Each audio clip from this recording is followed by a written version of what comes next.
I am so excited today to be bringing you on the Straight Up podcast a special guest who is my go-to expert for when I want to know more about disability in the workplace, disability employment, and leadership development with people with disabilities.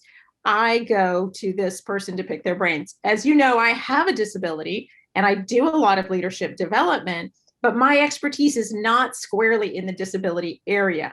But I appreciate those who do. And so I'm bringing you this special guest today.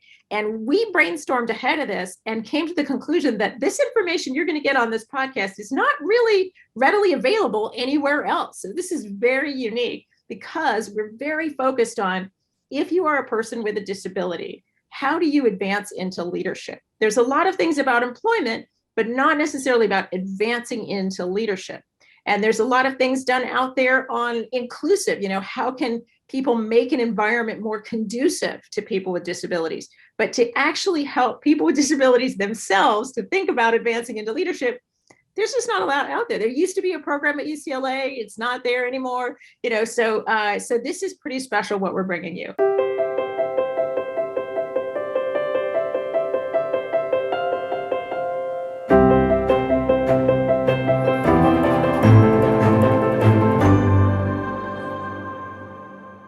I am bringing you the person who I thought would be one of the best people in the world to address this, Nadine Vogel. And she has been an expert in the disability space for many years. She runs conferences all over the world to help employers be more inclusive with people with disabilities. She has a daughter with a disability. And Nadine, what else should we be saying about you, to help them understand your perspective? Yeah, thank you. Thank you so much, Bonnie. I'm so excited to be here. And yes, the information that we're going to be talking about today is innovative. And you're known for that. You're known for bringing, the first news alert on many topics of this nature. But you're right, Springboard has been around for 16 years, and we work with companies in about 42 countries to mainstream people with disabilities as candidates, customers, and employees. So we're really excited to be here with you and talking about this really important topic. So Nadine Vogel is the founder and CEO of springboardconsulting.com. Just tell them where to go. It's www.consultspringboard.com. Thank you. Part of Springboard Global Enterprises, which is made up of a number of different companies now that serve this community. And I have to say, I love that your conferences, just so innovative, so informative, and you really bring together a lot of high-level people too for great conversations. So I'm just a huge fan, and you're one of the experts I lean on in this area. So thank you for coming to share today and create this unique resource for people with disabilities who are rising into leadership, but also for people who want to be their allies. Yeah. And we're going to mainly focus on the PWDs, but if you want to be an ally, this is a great show to listen to as well. Absolutely. Great. So you were going to share some research on this topic, and I don't even know. It's hard to find research on this topic. So I'm dying to hear what you have to say. Yeah, it's really difficult to find research, but just this year, so kind of, in 2021, Walden University did a study. They entitled it Overcoming Barriers to Ascending to Leadership Roles for People with Disabilities. So exactly this topic, who knew, right? And in their course of interviewing individuals with disabilities and companies, it came down to three areas at the end of the day that needed to be focused on for these individuals. One was coping techniques, two was technology, and three was psychological support. At the end of the day, what this really talks about is starting with self-awareness, right? I have to be, as an individual with disability, I have to be very self-aware about what my skill sets are, how to communicate them in a way that they will be recognized as skill sets, and not as skill sets, in spite of the fact that I have a disability, but perhaps because of it. But I also have to be self-aware, Bonnie, when I'm interviewing for these leadership positions. As a person with a disability, we tend to talk about the disability very candidly, very openly, and sometimes we do it in ways or in places that it shouldn't be discussed. And as we move into leadership, it's not that we want to hide the disability. we don't want to rely on talking about it as it relates to our skill set.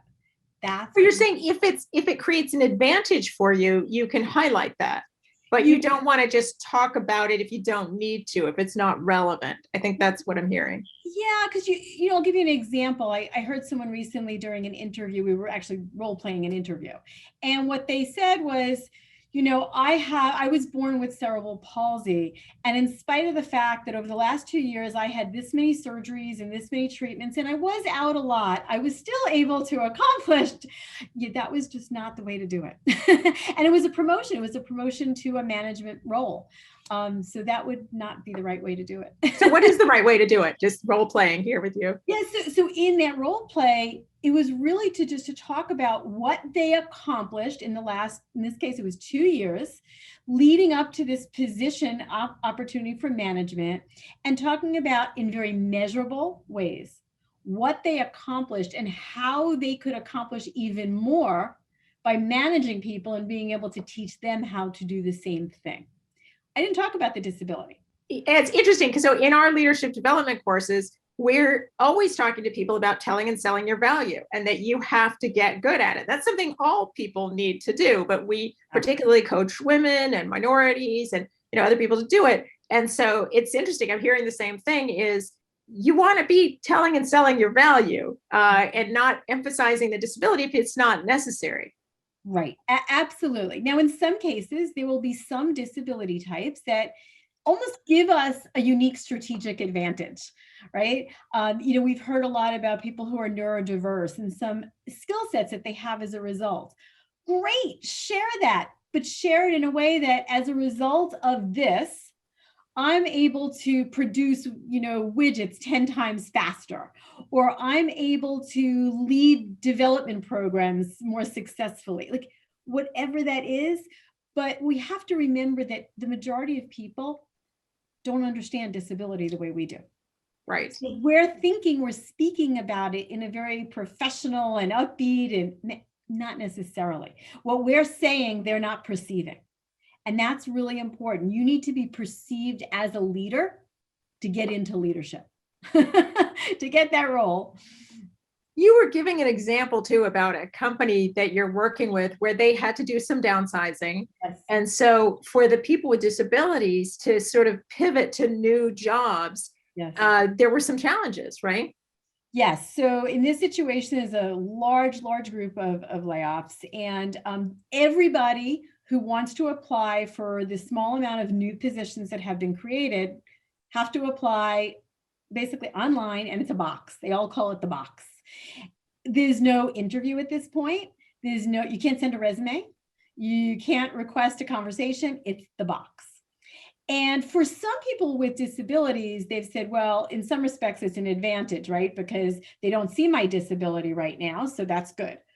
But at the end of the day, how do you sell and tell, right? In a way that you can convey those skill sets.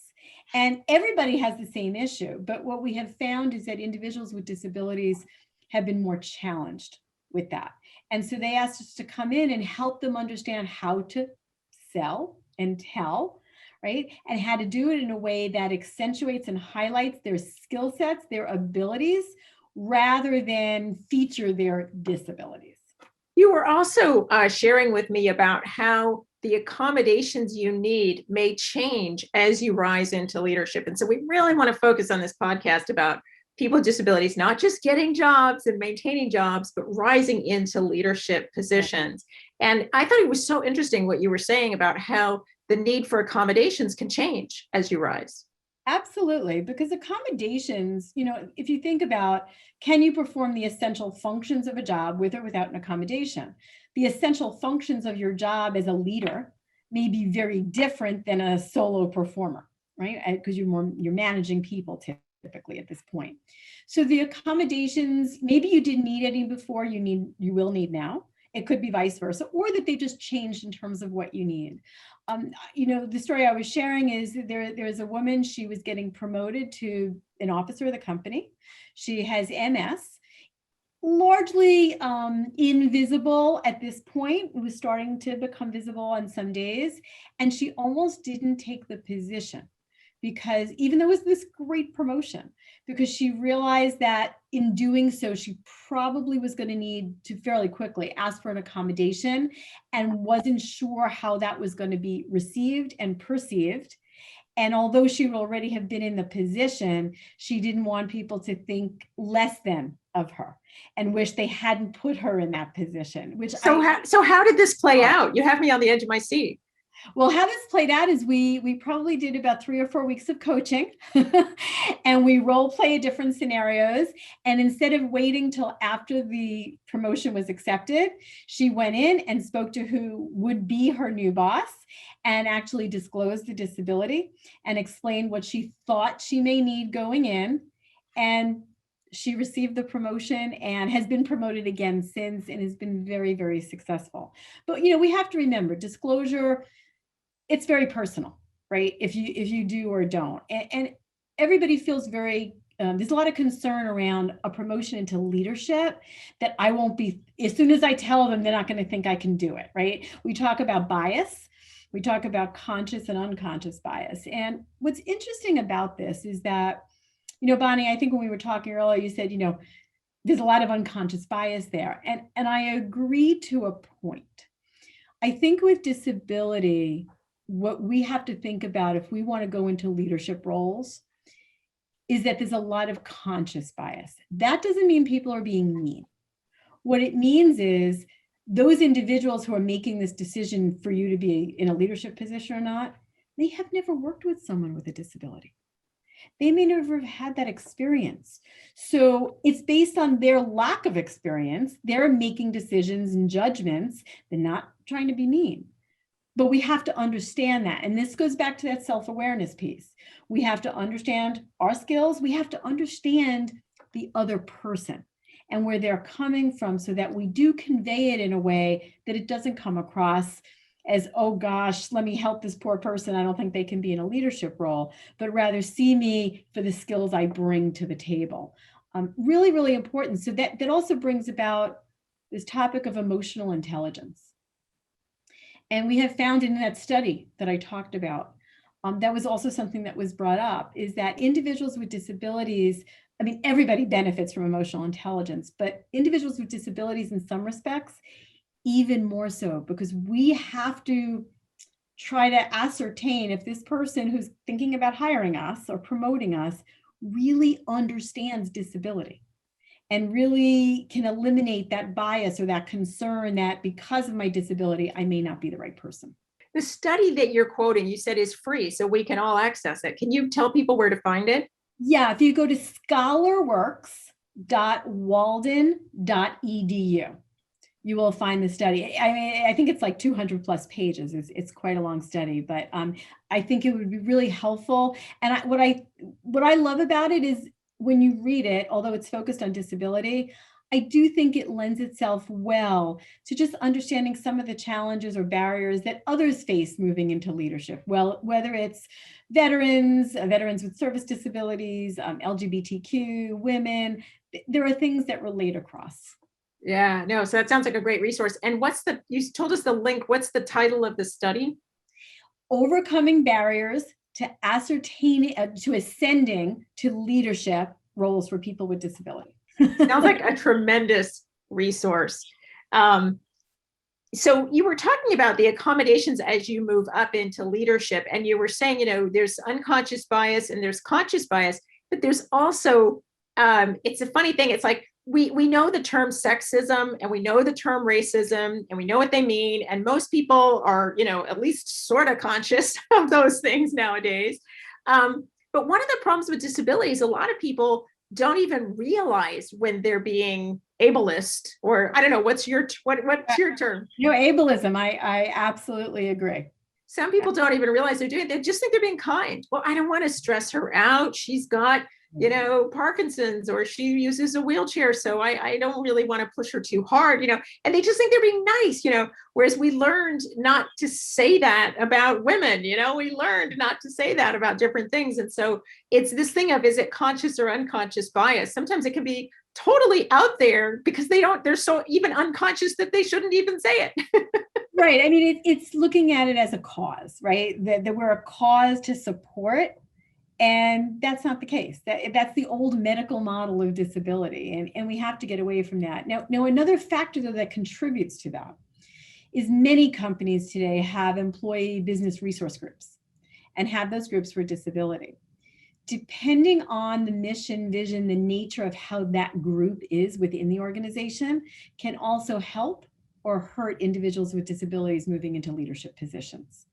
Because if it's seen as a group where we have this group so we can help support people with disabilities and help them be successful and give them what they need, as opposed to we have this group to align with business goals and objectives relative to having more people with disabilities in the organization, it will cascade, right? It'll cascade into then how senior leaders feel about people with disabilities moving into leadership roles.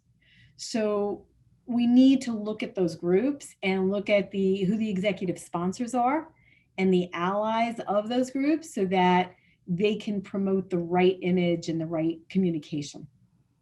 As you're talking, I imagine too that having other senior leaders or just leaders in the company who are willing to be out, right, as people with disabilities, it's like we talk about being out as LGBT, but, being out as a person with a disability, if leaders are modeling that, that's going to help, right? I'm so glad you said that. So the example I gave you earlier about the woman that was promoted to an officer, so she took this so seriously when she realized that she could do this and be accepted. She then volunteered to take on the leadership role as the executive sponsor of their disability resource group, specifically for that reason, to be out to everyone, not just her, her leader and her boss. Right. And not just to be a role model for people with disabilities, but to be a role model for other people to see a leader with a disability, and to see this is normal and this is great. And this is something that we should be doing more of. Absolutely. We talk about, you need a seat at the table. That's really important. And I heard someone just recently say, and it shouldn't matter if the seat is a chair or a wheelchair. And that's really true. Exactly. And I think the world's getting better and better, but it is people with disabilities just don't always have as much visibility. Oh my gosh, there's a really funny video, which I'm sure you've seen, and somebody else pointed this out to me about, it's a series of videos where they're asking companies, do you have an ERG or an affinity group for people with disabilities? And they're like, maybe next year, maybe someday. We're gonna prioritize that, maybe 5 years from now. Have you seen that video? I have not seen it. I've heard about it, but I've not seen it. I'll have to send it to you. But a lot of times disability may be the lowest priority on the ERG rungs. And then what you're saying about, is the ERG really focused on helping people or, highlighting the success and leveraging that success and that mobility up the leadership ladder. So it can be a cultural shift for people to not think about patronizing people with disabilities. Absolutely. And, if someone is with a disability is looking to move into a leadership role, I'm going to go back again to this self-awareness. Is it appropriate? Will they find that success in the company they're working at today? Or do they need to think outside the box and look outside? Because sometimes you'll be with a company that's in that video that's saying, well, maybe someday. And if that's the approach, if that's their thought around disability, you're not going to really have that opportunity, no matter what you do. You're saying it's hard to fight that battle single-handedly. So Nadine, you go in and do a lot of consulting with your company to help companies that need to shift their culture and need to fix a lot of different things. They need to fix their HR policies. They need to fix their accommodation policies. They need to fix a lot of things before they're ready. So you're saying if you're trying to move up and you're at a company that just isn't ready on a lot of levels, you probably don't want to fight that battle. Correct. And sometimes that's hard for people to accept. I've talked to folks with disabilities and say, but Nadine, they hired me when no one else would. I've been here 12 years. And then my response is, and have you been promoted in 12 years? We do conduct these organizational assessments and gap analysis. And as part of that, we interview employees with disabilities within the organization. And what is very sad to me is when, and I can think of one in particular, this woman said, I've received my top rating every year of performance review for the last 8 years. But others that have been less highly rated or started after me have been promoted, and I haven't. And I said, well, why not? And she said, oh, I know why. Okay. Because in order to move up to the next position was a leadership role, that she would need to be able to use certain of their internal programs. And those internal programs had not been made accessible. Wow. Therefore, since she couldn't use the programs, she couldn't have the position. Yeah, exactly. Jaw drop. Right. And unfortunately, that's not the only time I've heard something like that. That is so sad. And she went above and beyond and went to HR. She went to her management to say, if you would make this accessible, blah, blah, blah. And the response was, it costs a lot of money to do that for just one person. Wouldn't be right. And, the response is, well, probably for a lot more people than one person. I'm just the one, that's stepping forward. That's a challenge. Yeah. That's a challenge. That just breaks my heart. And I think, is that a lawsuit? But I don't really want to go there. So right. We're going to move on. But I'll give you, I can even give you another example, different. But this woman moved, so another company, different industry. She moved into a leadership position. She did get promoted, but it was for, they have 24-hour shifts. So what is it, 3 8-hour shifts? And so hers was a night shift. It was in a manufacturing environment. So when you come into the building after hours, you have to press the button for security to let you in. She has a speech-related disability. She'd be pressing the button. No one understood what she was saying, and they wouldn't let her in the building. And she would be standing out there and then banging on the door and have to wait for one of her employees or someone else to come in. Wow. Right. And again, it was one of these things where she went to her boss, because now she had already been promoted, and they said, you took this leadership position, you're going to have to figure it out. We can't start, changing our whole communication system. Wow. That's why I go back to know the company you're working for. And there has to be some accommodation that seems like could be pretty simple to fix that, but okay, we're going to move on.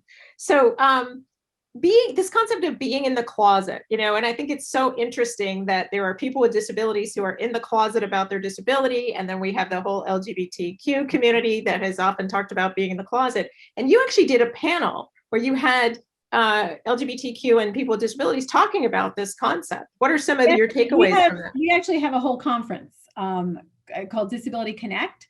And the conference is focused on intersectionality.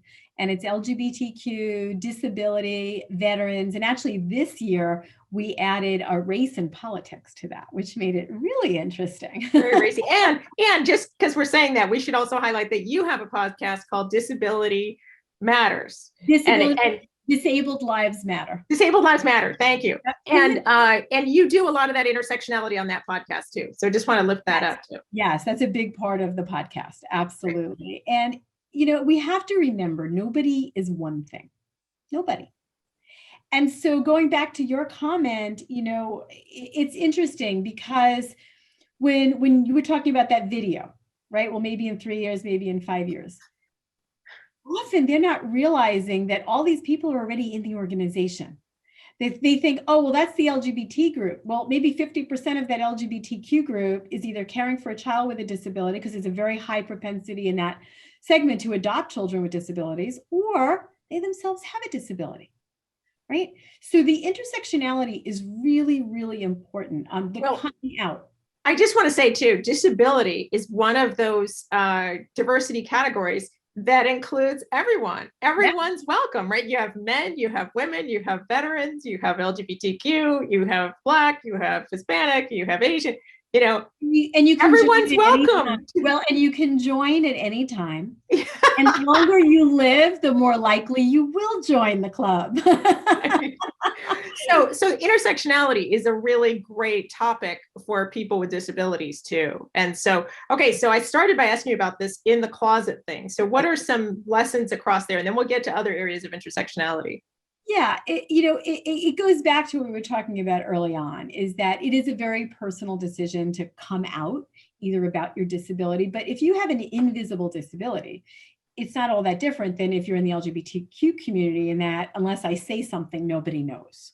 And what does that mean?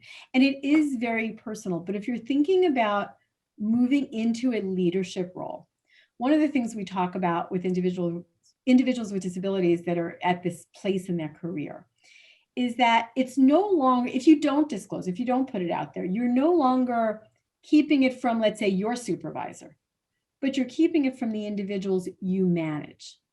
And only you can determine that if that will impact your ability to manage and to manage successfully. We've spoken with folks that said, I always feel like I'm hiding something. I'm telling my employees, my teammates to be open and share anything with me, knowing I'm not sharing this part about me.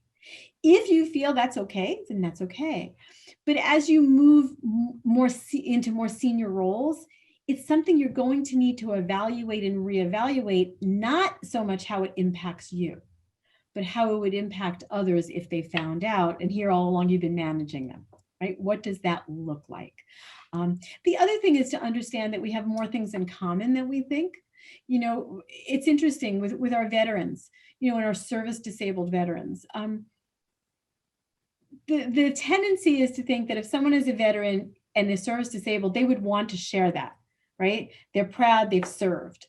We have met many service disabled veterans, especially if they have post-traumatic stress, something invisible, who are dealing with the same issues of not wanting to put it out there because of what we talked about earlier, bias, stigma, especially this whole mental health stigma. Right. I notice you're saying service disabled veterans, and I think that's such an interesting distinction, because I have met veterans who are disabled, but it had nothing to do with their service. They might have been in a car accident, or they had something else. So I hear you making that distinction, which is an important one, but a lot of people wouldn't realize it. We just assume if you're a disabled veteran, you've got disabled in a war, or something, but not always the case. And I'm glad you brought that up, because there's so much that people don't understand about traumatic brain injury, right? Or even post-traumatic stress, that doesn't necessarily mean it comes from military service. To your point, it could have been an accident, an illness, it could be almost anything. I was abused as a child, and I have a certain amount of PTSD. And so it's, it could be for lots of different reasons, and people forget that. Absolutely. Absolutely. And it goes back to saying that we have to, be comfortable with ourselves and know ourselves really well, and be able to manage ourselves in order to move into leadership and successfully manage others. The other thing is to think about, if we go back to accommodations, something else that the study actually referred to, and I'd like to bring up, is this issue of, technology. Technology has been spoken about as the great equalizer when it comes, to people with disabilities, and it can be. Often within an organization, we feel that if we need technology knowledge or some support, it would come in the form of an accommodation from our employer. We have to be willing, if we want to move into leadership roles, to say, you know what, it's on me. I'm going to go on my own and get that additional training. I'm going to learn these other things on my own and bring that to the table. That's not typically the way folks think about it. They think about the company will provide it as an accommodation. And I think one thing that you can show if you want to move into that leadership role is, absent of anything you've done, here's the things I've done on my own to qualify myself. I love that advice. I love that. When I was in sales at IBM, I printed out these brochures to give to some clients to talk about something I wanted to do. And I just went to Kinko's and printed it. Yep. And other salespeople looked at me like I had, wings or, a third head, like, where did you get those pamphlets to give to people? Didn't you have to order them for headquarters and wait 6 months? I'm like, no, I wanted to share this information with clients. So I printed it and I took it in there. And it's to feel that sense of empowerment. And I love that. And that is a challenge, because a lot of people with disabilities have been put in a box for so much of their lives. They don't always realize they can get out of the box and take that initiative. I think, though, sometimes with the accommodations, it can be a barrier, because even if you said, I want to buy that software that's going to help me read the screen, you're not allowed to install it on their machines or something. And so it can get tricky. But I think just owning it and saying, hey, I'm doing it. Yeah, I mean, that's sort of where my head is at too. no, no, absolutely. I like to, I talk to folks about becoming an intrapreneur, right? So you and I, we're entrepreneurs, we have our own businesses, but I'd like folks to think, especially people with disabilities, to think of themselves as intrapreneurs. What can they create on their own to promote themselves that not only will help them, but will help their team, help their company, as if it was their own business. And I will tell you that if someone is interviewing you for a leadership position and they see that you've taken that kind of initiative, that you've almost adopted this as if it was your own company, bingo. That's going to set you apart. Then you're showing leadership, right? Like you don't have to wait till you get the job to show leadership. Exactly. So I want to, you mentioned intersectionality along a lot of dimensions, and I want to dig into that a little bit more. So, I do a lot of work with women trying to rise into leadership positions. Obviously, there are women with disabilities. For women, a lot of times I don't want to brag is a challenge, that we work through, telling and selling your value. Confidence issues. There's a lot of research on women and confidence gaps and things. What is your advice for women with disabilities in particular? Yeah, so we've done some work on that actually with Harvard. We have one of our companies under Springboard Global Enterprises is called the WIP Group, Women, Influence, and Power. And we address these very topics. It's interesting. We talk about allies and sponsors. And we created a program that talks about that there are 7 different ways to what I call have a sisterhood, if you will, and get others to speak on your behalf, help promote you, right? And the ways to do this is if someone is not automatically doing this for you, if you hear someone, if you hear that I got asked to write an article, you could come up to me and say, could I contribute to that in some way? Because if I contribute to that in some way, my name is on it, right? Even if it's just a sentence or 2, can I contribute? If someone is always if you're always being called on in our meetings and I never get called on, I can go to my supervisor or someone else and say, I have this great idea. I'm just not quite sure how to get it out there. You might, when it comes up, you might say, I was talking to Nadine earlier. Nadine, could you share what you shared with me? Right? It's getting others, but it's still reliant on you to do something about it, but you can do it very quietly behind the scenes and it gets you out there. The same with speaking at a conference. Bonnie, let's say you're speaking at a conference and you've actually done this and you said, Nadine, I think it would be great. I'm going to recommend you to either be on the panel with me or they have another event coming up. That's what we're talking about. And for me, that's the sisterhood. And we have to take care of each other. And what I found is that in the disability world, that sisterhood, brotherhood sometimes is more difficult because we have people, as you said earlier, with all different disability types. We can be very fragmented as a community. Yeah. And I find folks have challenges supporting one another sometimes or speaking on behalf of, if, this person is deaf, but I'm blind, I understand, what I need, but if I promote you and what you're doing, that's going to take away from me in some way because it's so difficult as it is. So we have to figure out too how to come together more. To be allies for each other, as well as enlisting allies who are not disabled. And then you mentioned veterans, and I know you've done a lot of work with veterans. In terms of rising into leadership, what are some of the unique challenges of veterans with disabilities that are different maybe from other veterans or just different from others in general?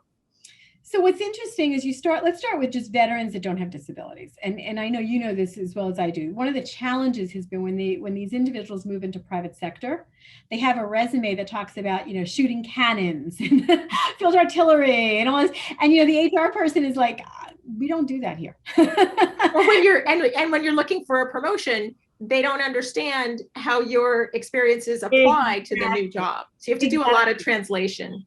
And the other thing they don't understand is that a very junior level person in the military, and especially if they've been in a wartime situation, has been trained and has skill sets that would, equal an officer in your company, although you're looking at them for an entry level position. They've had to show leadership. Yeah. Absolutely. When you add disability to that, what we've been finding is that, and I've heard these comments and it really upsets me. Someone in HR will say, wow, if this person wasn't disabled, I can only imagine, like, prior to them getting wounded, they would have been amazing for this job. But, now that they probably have post-traumatic stress, and like they're creating this narrative that doesn't exist. And that's the challenge, even more so than for veterans who are service disabled. And you add, if you take it a step further, service disabled women. They find it even more difficult. Goes back to what you said earlier about, they're the cause to support. Oh my gosh, you served our country, you left your child, now you're hurt. Oh my, it just the sympathy, I guess. Right. The sympathy factor is not what we're looking for here, is really being able to translate. So what advice would you give somebody who's a disabled veteran on how to help other people see their power, not their weakness? Yeah, so we have been, for years now, we have been delivering disability etiquette and awareness, but we have a program that's disability, LGBTQ, and veteran etiquette and awareness, and coming together. So each one individually, and then how it comes, because at the end of the day, all of this, Bonnie, is about education and awareness. So you're teaching other people the etiquette of how to treat them. But if you are a person. No, we're right, but we're teaching the individuals themselves how to speak about this in a way that educates and makes others aware. Great. Because the problem is we can educate the organization on how to respond and react, but sometimes we're our own worst enemies. Right? So I can think of different clients that have said to me, Nadine, I know you've told us 20 times not to say this, but every time he comes in the office, that's the terminology he uses himself. And I'm like, oh. Right. So you're right.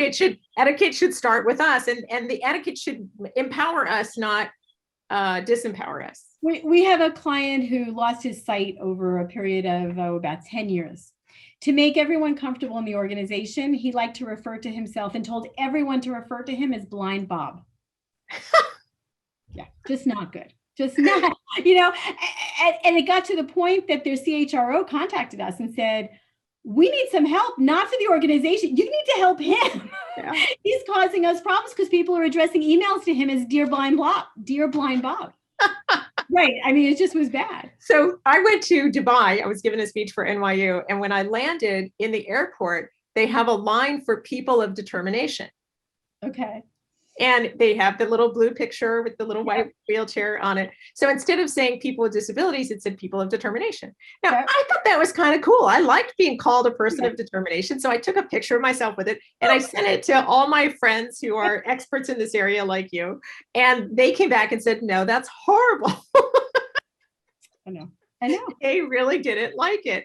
And I think part of that is because as activists, you and many others have worked so hard to put positive connotations on the words people with disabilities. So changing it to people of determination, kind of throws away a lot of that rebranding that you've done. And they just thought it was patronizing. So. Well, it's like the term differently abled, well, what does that mean? Aren't we all able, differently abled in some way? And I think that that's a really important point if someone with a disability is moving into a leadership role. Because I have heard interviews where the hiring manager has said, well, I understand that you are differently able. So talk to me about, and it's really incumbent upon that individual right then and there to stop that, right? They're moving into a leadership role. They don't want to be defined as differently able, the differently abled leader, right? And so again, it comes back to the individual with the disability and your willingness and comfort to feel empowered to be able to correct some of that language, because sometimes you won't get that promotion and you won't realize what you did wrong, or you're starting to think maybe your skill set isn't enough, and that's not it at all. It's the perception because of the language you've agreed to. Right. So we've talked about a lot of intersectionality, and I know we're almost out of time too. And we've talked about intersectionality with women, intersectionality with LGBT, intersectionality with veterans. We haven't talked about, I'm Black, we haven't talked about ethnicity, intersectionality with Hispanic, Asian, Black, and your podcast is Disabled Lives Matter. And I know your co-host is Black, so you said you've been interviewing a lot of people who are Black with disabilities. What can you tell us about that intersectionality? Yes, I think the best thing I can do to get everyone thinking about this in the right way is that there's so much discussion, rightly so, about police brutality of people of color. What we don't realize is that if you look at the numbers, pure numbers, there is as much and actually a little more police brutality of people with disabilities. You keep making me put my hand on my head. Then, we talk about, we interviewed someone who is an executive at a large global corporation. He uses a wheelchair, he drives, he gets out of the car, he parks in the garage. He has been stopped. And he said it is torture because he'll say, I can't get out of the car. And they say, of course you can. And he explains he's disabled. And they're like, well, show me your license. Well, okay, it's really difficult until I get out and get in my wheelchair and get it right. And he gets tortured, just tortured about it. We interviewed 2 individuals from the music industry just a few weeks ago. One has cerebral palsy, one is blind. And we talked about how they've been treated. It's not good. This is where I like to always be positive and say 1 + 1 makes 3. This one makes me nervous because this one I think is on the negative side rather than the plus side. So again, it comes back to that we have to be allies for each other. We have to understand what the issues are and lift each other up, because it's not one against the other. It's these experiences that unfortunately, when we add some of this intersectionality, it becomes exponentially worse in treatment, in bias, and that's what we have to get after. So the good news is disability is a very inclusive community. We have every different kind of person possible in the community. And so if we really are allies for one another, we can make a lot of progress. And we have, when we stick together, we have made a lot of progress. So I want to thank you for your service to the disability community and for your time. This has been a fascinating conversation. I know I've learned a lot. I'm sure everybody listening has learned a lot as well. Any last thoughts you want to share on this topic? What I just want to say is that I want anyone who is listening, who has a disability, to think I can, without using the words in front of it, what if, right? I hear this all the time. What if this happens? What if that happens? I'm not sure. No, I can and I will. And by having podcasts like this and these amazing individuals like Bonnie, you will learn how to do it so that you will be successful, not in spite of yourself, but because you took these lessons and applied them. I'm going to put you on the spot for a minute too, Nadine. And can you cite some role models? If people want to go and Google some business leaders with disabilities, is there anybody you would recommend that they Google to look at their experience? Yes. Oh my gosh, you're going to put me on the spot. And I know you'll know his name. And I just spoke with him a few weeks ago. He is the Chief Accessibility Officer for JP Morgan. And I don't know his name, but it's okay. They can Google that. They can Google that. He's the Chief Accessibility Officer for JP Morgan. He was very clear when he took this position of, it can't be just because I'm in a wheelchair. I need to be considered a senior executive. I need to be considered a C-suite executive because it's that important. I need to be able to have impact across the organization. He not only has impact across the organization in the US, but globally. And that's just one. I could probably cite others if I wasn't right on the spot. I think the CEO of Virgin Air had dyslexia. Is that right? Yes. I mean, John Chambers, who was the CEO of Cisco System, has a learning disability. Used a note taker all through law school. And who's the woman? Is it a woman senator who is a military veteran that has both her legs off? Duckworth. Tammy Duckworth. Tammy Duckworth, right? Yeah. There's also Congressman Langevin in Rhode Island is someone who uses a wheelchair. So lots of great role models out there as leaders with disabilities. I just wanted to give that plug too, because there are a lot of role models to look up to. Yeah, and someday we won't have to look for them and think of the names. They're just all going to be readily out there because there'll be so many of them. We talk a lot about having a seat at the table, at a board level, and we talk about women should have a seat at the table, people of color.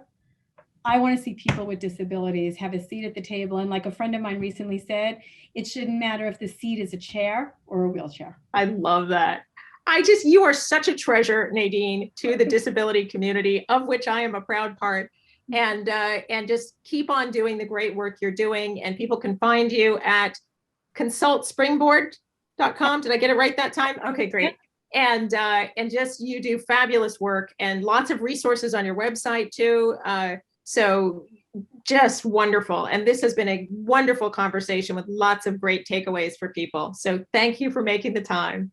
Okay, bye everybody.